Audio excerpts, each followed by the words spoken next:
Need some help? A man said at her window. The voice was low and silky, and much, much too familiar. She turned slowly. Her stomach jumped, did a somersault, and stuck the landing. Dear Lord, remember that flaming meteor? Make it a double. She was squinting up, mouth open into Sam's smiling brown eyes. It's not what it looks like, was all she could think to say. I mean, I wasn't going too fast. If anything, I was going too slow. I was just distracted. I understand, Sam said in an entirely too understanding tone. You were doing research. Yes, right. Her hands fluttered in the air like escaping birds. Stupid hands. And it's not like I was swerving all over the place. I know this road, every curve. I don't know how I slid over the edge. She stopped, a thought bouncing in her brain. What are you doing here? The smile was straight out of the shining sun. Rescuing you, apparently. No, I mean, why are you here? Her eyes narrowed. Did Ginger call you?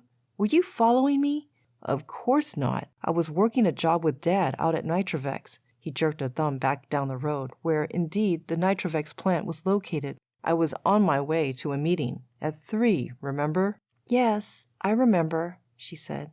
I was on my way there, too. One of his eyebrows lifted. I'm barely stuck. I could probably just go forward and drive right. Ellie, you're stuck tight. Don't worry about it. It happens more often than you think. Get a tire over the edge and you can't move. I've got a pull chain in the bed. I'll get you out. He turned without waiting and went back to his truck. She dropped her head on the steering wheel again. Sweet meteor of death, you have failed me.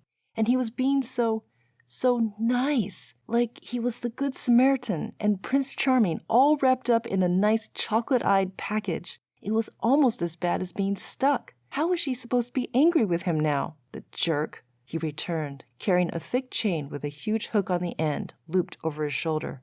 Her brain pictured him, a rugged knight about to do battle with a dragon. Stupid writer brain, knock it off. I need you to put it in neutral. She nodded. Okay, I can do that for now. He cocked his head when she didn't move. The car? She almost jumped. Yes, right. She shoved the gear lever to the end position. He gave another unnervingly crooked smile and moved to the back of her car. She turned, saw him drop down behind the car for a few seconds, heard a clanking sound, then he popped up, brushing his hands. Just keep your foot off the brake, he called. She managed to roll her eyes. I know, she said, then took her foot off the brake. She saw him walking to his truck in her rear view. Then he stopped, turned, and came back, right up to her window. She was more nervous than if he'd been a state trooper, and she was carrying a trunk full of plutonium. What now? One thing, he said, leaning on her window. She hadn't been aware that a person could window lean sexily. This whole writing thing, the book we need to get done? I agree. We're going to hash out an idea today at Ray's, okay? Is that a threat?